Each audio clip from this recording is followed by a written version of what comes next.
Good morning, good afternoon, and good evening, whenever and wherever you. Welcome back to the Beat Up Planets with a turn towards grey matter. Now, I thought this game has a lot about magic in it, so why am I always skipping whenever I'm buying new magical gear? It's just wrong. So here we are at the shop of Mephistopheles. Wants to purchase one of those noisemakers. Oh, I didn't even realize there were two. Cry for help noisemaker and shredded paper noisemaker. Oh. That makes a lot more sense. What can I do for you today, Miss Everett? Mind if I ask a few questions? The asker always reveals more than the one who answers. Ask away. I actually just wanted to pay, but alright. Are you a member of the Daedalus Club? If I were a member, I'd be sworn by oath not to reveal the name of any member, and that would include myself. Do you know what the penalty is for breaking an oath? No. What? Having your eye plucked out. I hope that's not the kind of trick you pull for the tourists. It's pretty convincing with a bit of stage blood. This Daedalus Club sounds more and more indeed like the Knights Templar that survive in the great scheme of the book that had people looking for the secrets and Jesus Christ, his lineage. Having your eye gouged out? Which time do we live? The Middle Ages? Is it true that every member of the Daedalus Club once pulled off a grand game? Oh, yes. It doesn't matter who you know or how successful you might be. Even CIA code breakers have to create a game. There are CIA code breakers in the Daedalus Club? Certainly. It's about the game in all its forms, though magic and illusion play a large role, naturally. Naturally. So, can you tell me more about what a grand game is exactly? I suppose I might tell you about some of the famous games of the past, those that became so well known they can't really be considered secret anymore. You have my attention. Tell me about some of the famous grand games. Let's see. There was the successful TV illusionist. He was famous for making large things disappear. You mean... No names, please. As it happens, one of his most legendary stunts was to make the Statue of Liberty disappear from the New York harbor for 30 minutes. I remember that. It wasn't just for the TV cameras. That feat was a bid for entry to the Daedalus Club. No way! Did he get in? Remember the eye, my dear. Remember the eye. Now, actually, that is indeed a stunt. Look it up. You'll be surprised. But what is that reference to the eye? Tell me about another grand game. And this one caused quite a scandal. Tiffany's in London had a window display of a ring called the Crensfield Star. The pink diamond in this ring was worth millions. Yeah? One day, the Tiffany's manager noticed that the ring was gone. The security guards remembered a well-dressed, frail old lady who had stopped to ask questions. Within hours, the theft was all over the news, and the police were searching the city. They kept getting strange tips about this little old lady, and were led on a merry chase. It was on the news all day, getting more and more bizarre. But What is it? did they really steal the ring? My dear, do you think the Daedalus Club would accept a thief? Let me finish the story. No, in the end, the ring was found the next morning, in Scotland Yard, in the cup of coffee of the chief detective on the case. Oh, that is awesome! With my luck, though, I'd end up in jail.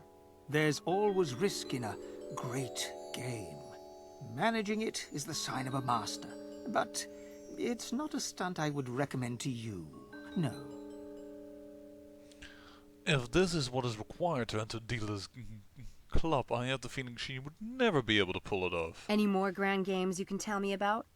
Just one more, I think. This was a game a potential member designed for his wife. She was a twin and had been separated from her sister when they were small. The man found the twin and plotted a way for the two women to meet. One of the sisters was an antique collector and the other worked for Sotheby's. He designed a beautiful game that had them both tracking down pieces of an ancient chess set until the quest brought them together. A lovely piece of work. And touching. Very delicately done. I see what you mean. There are all kinds of games. Perhaps someday you will invent yet another kind, Miss Everett. I look forward to it. The last one sounds almost cruel. Let's say you have a long-lost twin sister, and you're curious about her. Wouldn't you want to meet her right away? And not search days, weeks, and months for pieces of a chess game? What if they would have, at a certain point, not understood a clue? Or if one would have found all their pieces of the black pieces, and the other one wouldn't? I see some very tricky things there. Perhaps pulling it off in just the right way is indeed masterful, but still. Do you think it's possible that someone could be running a grand game in Oxford? Right now? Is it possible? Well, not me. But Dr. Not Styles... me. There is Dr. Styles himself, however. I need to pay for some items. There you go. Your patronage is appreciated. Good day. Bye. I remember that. Now I remember. I had to leave it and then you automatically pay. Though he never accepts the money, as you can see. He just stands there. But perhaps he has a magician trick up his sleeve in which he somehow accepts the money without even lifting a muscle.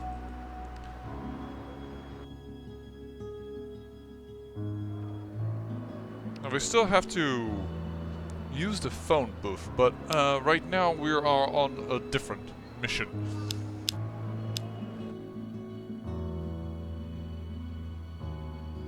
I could use that trick, but I need to place something in the environment first.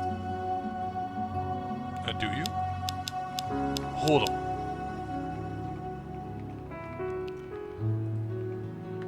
Please, I don't need to move the book. It's about the only gripe I have with the game. So, was it the locked room mystery or the destroyed ring trick? I don't remember actually.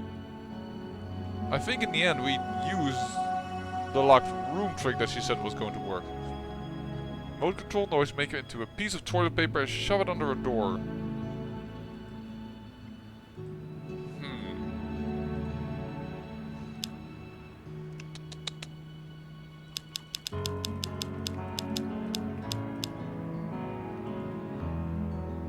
I'm not getting into the library without a student ID. Guess it's time to scare one up. Yes, I know, but I'm just trying to hide this. Ah. Oh, that's a paper shredder. Good to know. I hadn't used yet the almighty spacebar in this item.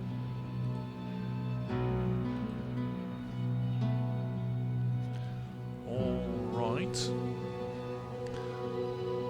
The destroyed and restored ring trick. There's nothing that will get people upset like destroying a treasured heirloom. Grandma's cameo perhaps, or Sis' brand new engagement ring. For this trick you will need a cheap remote controlled noisemaker that makes a crunching grinding sound. Before your victim shows up, place a noisemaker inside your kitchen sink's garbage disposal. Paper shredder will work if you're at the office. Palm the noisemaker's remote control in your left hand. That's the right. It's because she is like reversed and I always do that wrong. I mean, I know what right and left is, don't get me wrong here. She's mirrored. Lure your victim close to the garbage disposal or shredder. Get them to give up their ring for inspection. Take the ring in your left. In your right hand. Sorry. I already thinking like my mind is already starting to mix right and left up. This game is going to get me into trouble. Manipulate the ring, pretending to show the ring overhand into the sink or shredder. Misdirect. So manipulate. Misdirect. Manipulate the remote control. While the audience is panicking, you can vanish the ring up your... There we go.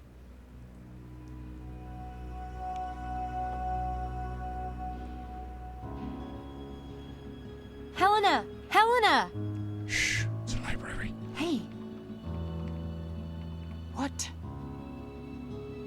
I actually like the first photo better. It's the way you were sitting. You're hallucinating. Show me. No, it was a trick of the light. The first one really is awful. God. You're right. You should burn it. In fact,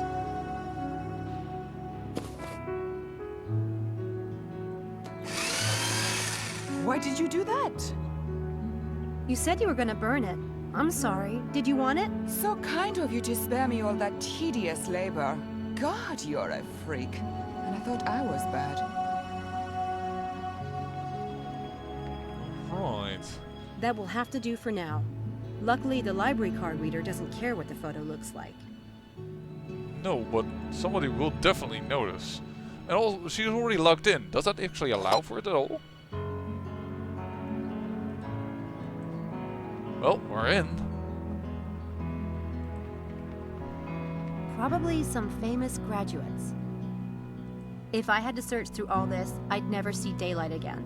There must be a way to look up something specific. Well, there's a computer, Probably some famous graduate. and there is... Oh, can't interact with him.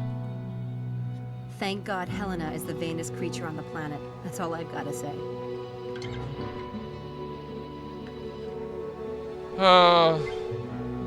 Those computers probably have access to all kinds of information. So use them. Those I have to talk with this lady first? That only causes more people to know where you were. Oh well. Hopefully I won't have to show the ID. Hi. How may I be of service? Where can I find information about the professors here at Oxford? Ah, that depends. To whom do you refer? Dr. David Stiles, neurobiology. Start with the library catalogue. You can access it on the computers over there. Wow. I actually outsmarted Sam. Twice now. Who is Dr. Stiles' rival? And how to look up things. In the year 2000 and beyond. Oh, I was about to type it in myself. Ooh, that's quite a few entries. Well, are you ready to listen to the soothe sounds of my voice? If not, then you probably want to skip this, because I'm going to read for everything here. Because I have the feeling that this will give me a lot of background story. Also, because the music all of a sudden changed. The London Times. 14 November 1996. Royalty and other distinguished gentlemen. Well, what? Royalty and other distinguished gentlemen. How about gentle ladies? Whatever. The big event of this past weekend was the Egerton Soiree. I know what it means, but I don't know how to pronounce it. It's where they gather people to gather money, I believe. An annual event not to be missed by the rich and fabulous. The star of the evening was to be Prince Charles, who arrived at the party solo. This is true, by the way. This is proper for this time. He seemed to be quite enjoying his newly divorced status. What? That is just macabre. That is because the Princess of Wales, his former wife, died in a car crash accident in Paris in a London tunnel. Quite shortly after the divorce. Well, alright, whatever. Divorce date, but in truth, all the single dames were not lining up to meet the Prince of Wales, but the Prince of Oxford, Dr. David Stiles. As if being devastatingly handsome and the skin of a wealthy family weren't enough, he's a shooting star at the university. He's become a well-known figure thanks to his popular articles and TV appearances, doing for neurobiology what Stephen Hawking did for physics. The reporter can't but help wonder how he'll find time to fit in his lectures with all the party invitations he's been receiving. That's the article I got from David's filing cabinet. Extraordinary Powers of Ordinary Minds is not available. Please see the reference library. That's the one that talks about in certain circumstances the mind creates abilities to still function within society. Spring is for lovers. Romance is a hot topic in the spring. By the way, 5th of May 1997, so half a year later. All creatures great and small get that loving look in their eyes and pair off to do what comes naturally. Frederica Fremont and Jeremy Stanton were seen canoodling over drinks at Partial London nightclub. Actress Mary Laurel and businessman Dominic Durst were outed when they were caught red-handed in Hyde Park. Oh wow, but the biggest it couple this spring has to be Dr. David Stiles, the Oxford neurobiologist who has been considered the bachelor of the season, and his new flame, Laura Edmund Hope. DL. I was right. The beautiful daughter of Lord Edmund Thorpe.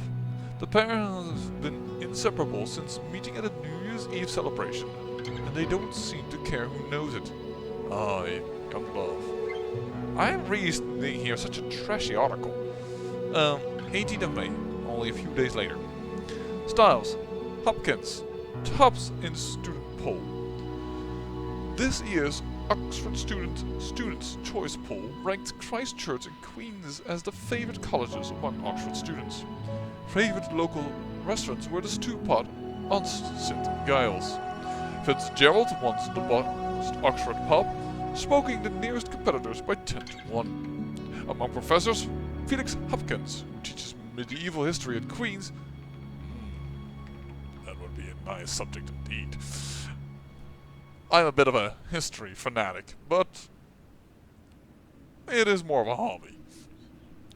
But yes, and David Stiles of the Radcliffe Neurobiology Department drew this year's top honors. A favourite part of the Hopkins Crusades lectures is a battle reenactment in Christchurch Meadows, which has become a great hurrah for participants and spectators alike. Stiles is a fave thanks to his fresh and exciting approach to the study of the mind and human potential. Wait, so Dr. Hopkins makes LARP cool? I wish we were looking into Dr. Hopkins as well. I mean, don't get me wrong, I understand that neurobiology and the mind powers are a little bit more mystery, and I do like that, but oh man, I can't wait for the second game that goes about Hopkins, and just more interactions with CK2 is never going to happen, I know, but still. August of 1998, so 1.5 years later. August weddings were bigger and bolder than ever this year. Once again, we're reading a trashy article. The Marquise de Chauveau and her American husband, Frank Lovitz, overflowed Winchester Cathedral with white roses and created quite a spectacle for their 300+ guests. Garish? It's all a matter of taste, darling, and money. When it comes to understated elegance, nothing topped the union of Laura Edmund Thorpe and Dr. David Stiles in Westminster Abbey. Wow, but that is a spot to marry, though. The bride was a radiant blonde beauty in a plain white satin sheet, all the better to create nail-biting envy over her long and lean figure. David Stiles created quite a contrast with his striking dark looks and black toques, which means a tuxedo. But then again, this is a trashy article, so they probably wouldn't spell it out. 2 white horses pulled their carriage off into the sunset, and no doubt into a perfect future. Why wouldn't it be one black and one white? That would have been better. If he was on the left side and she on the right, and the horse on the left would have been white, and the horse on the right would have been black, so that were nice contrasts, you know? Yin-yang. Perhaps that's me. But, so 1.5 years after they meet each other, they marry. It's a good thing to note. 1.5 years after. Oh. Car accident claims the life of prominent socialite.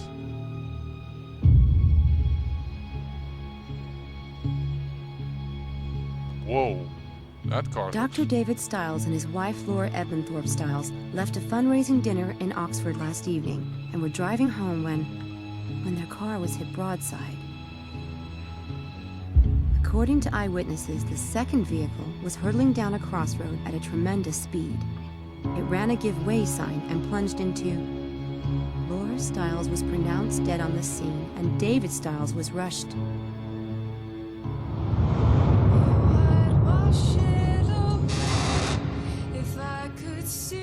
Samantha, please. They're not coming home. Come on, kid, time to go.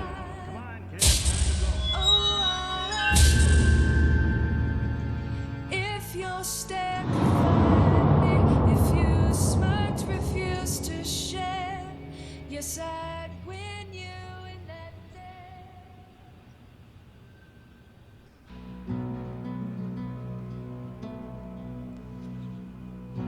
Ooh.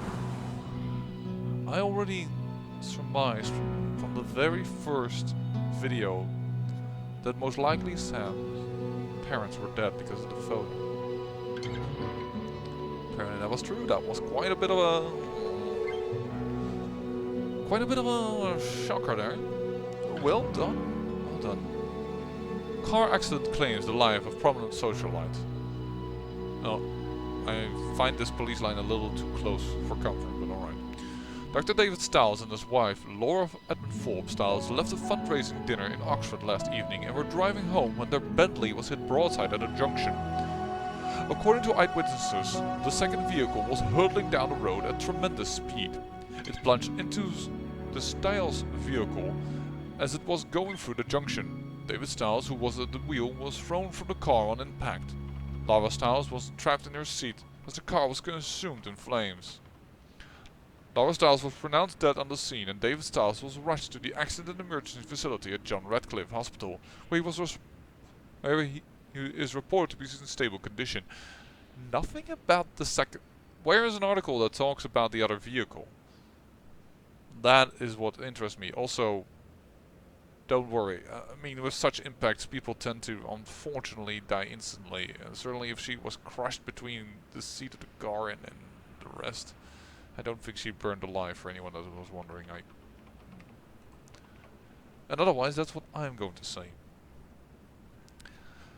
Wow. Okay. Books. If I had to search through all the... Alright, we already looked at that. Almighty Spacebar, I looked at all the busts. I didn't look at the paper stack. I'm surprised that this can be looked at. Probably some famous graduate. Okay, that's the same as everything else. If I had to search... Alright. We'll go over here.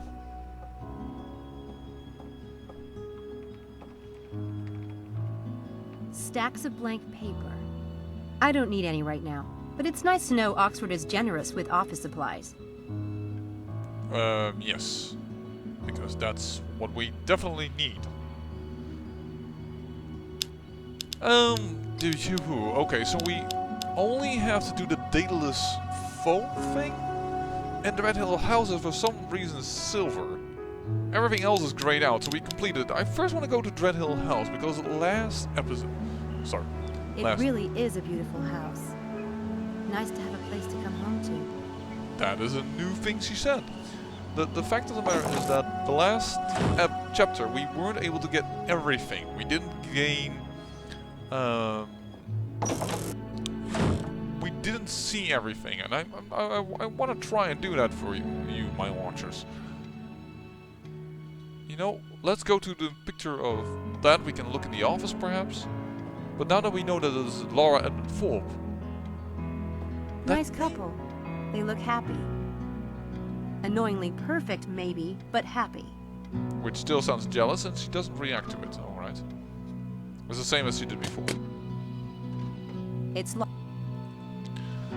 the fact of the matter is that the name Edmund Forbes, it says something to me, but I... One of those blonde and elegant types. In other words, nothing like me. I'm just wondering where I saw that. That's not something you'd want to run... Yeah, well, no, but I thought, by the way, when I looked back at an episode, that this thing also had said something, but it doesn't seem like it. Oh, that's the dining room. I kind of actually want to enter the kitchen and find Mrs. Dalton. Anything new here? Not that I see. We still haven't done anything with the Sky-Fi system, though. This doesn't look like it's been used in a long time. I guess Dr. Stiles and Mrs. Dalton aren't big on music. Well, perhaps his wife was. I mean, opposite kind of track, and certainly they painted that way, considering she is blonde and he's black and he's mysterious and she's out in the open. Hello. Ah. Hey. I told you we wanted to talk to Mrs. Dalton, I think. Oh.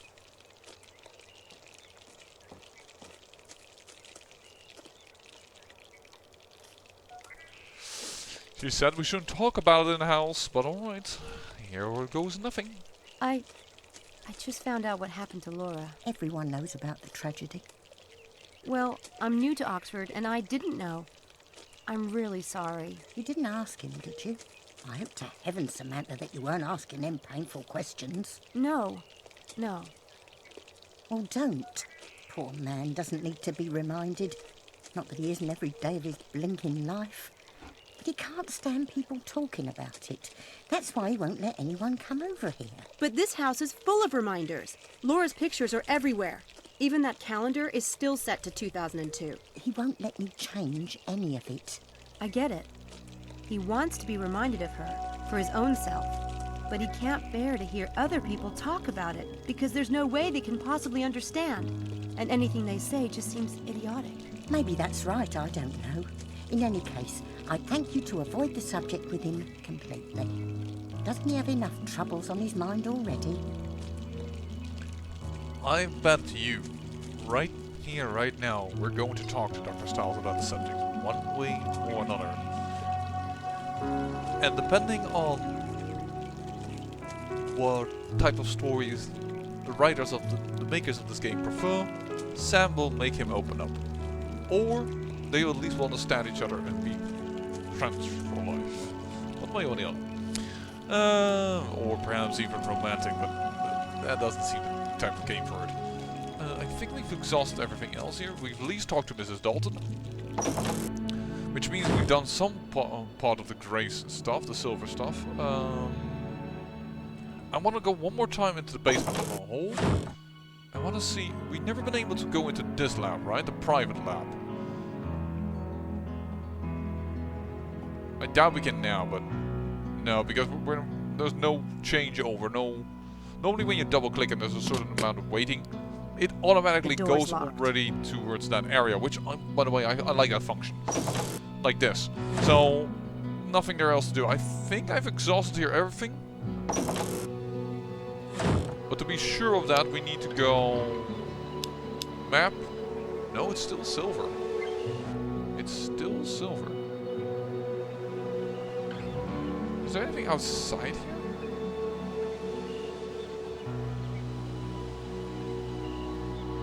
Perhaps something new to say about the entry and plaque?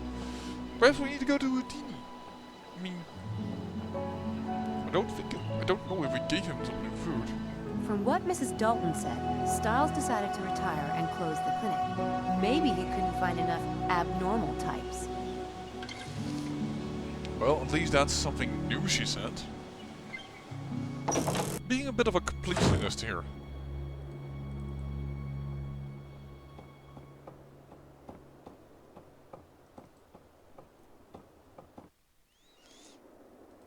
But I do want to look into my own room. I mean, Houdini is important for us, right?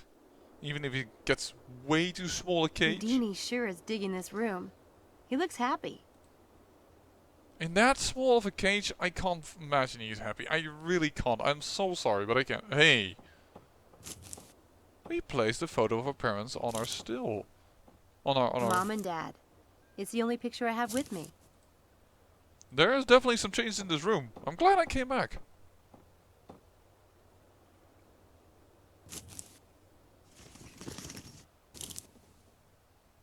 A letter from the foster care.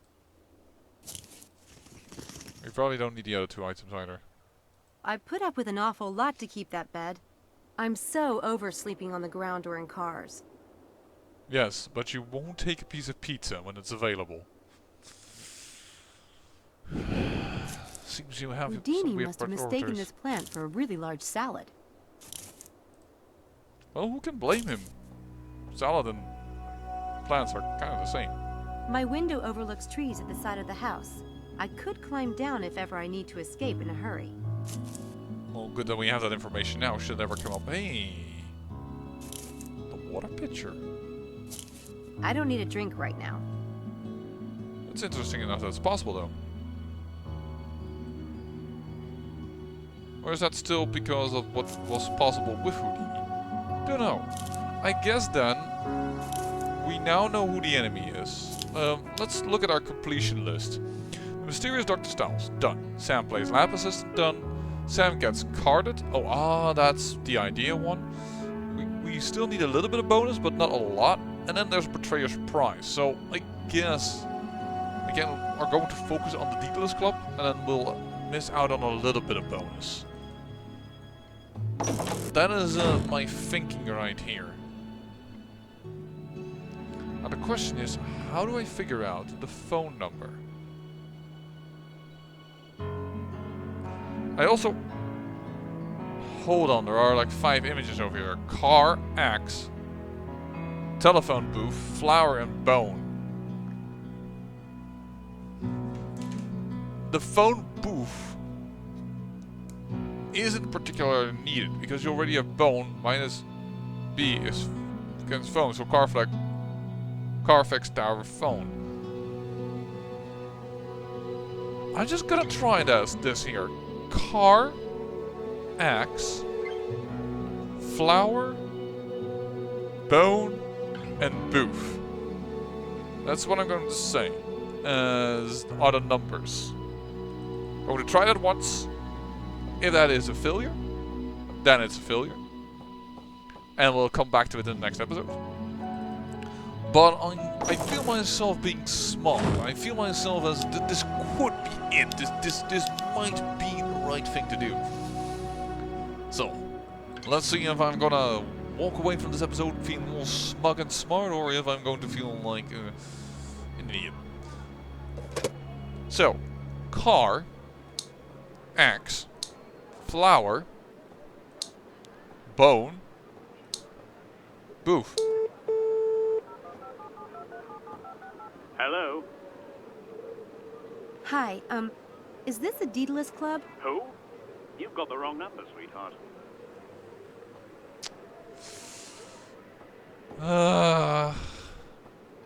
Guess I'm gonna feel sad. I didn't figure it out. Unless this is the wrong order.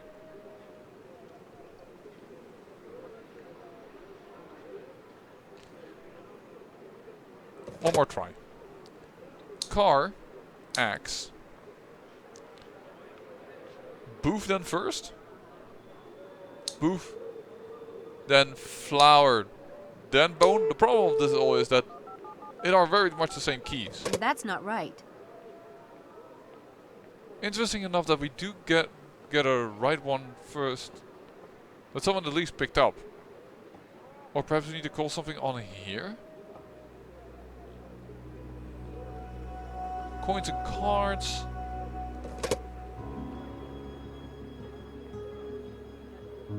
This is way too long of a number, because there's 5 numbers it already activates.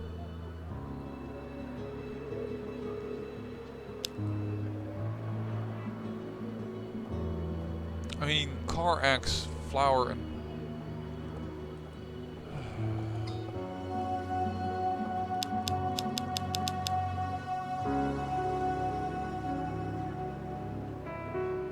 Fire, earth, wind, and soul. Let's try those one. Fire, water. Fire, write them down for just a moment. Fire, water, earth, wind, and where the souls end. I'll try that one. Alright. So, fire. I can't start with this key. Hello? Hello? 3, 9, 3, 9, and then a soul. That's not right. Well, I guess I'm going to have to think a little harder. And we'll see about what I've come up with in the next episode. I say thank you for watching, and remember, great peril yields great beauty.